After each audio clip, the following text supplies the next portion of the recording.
Beni yolda bırakmayın.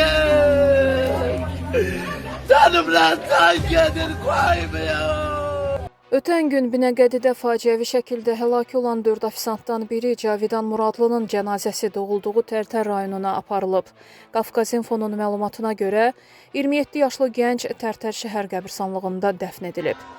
Ailəsi və yaxınları Cavidan Muradlını son mənzilə bəy maşını kimi bəzədilən avtomobildə yola salıblar.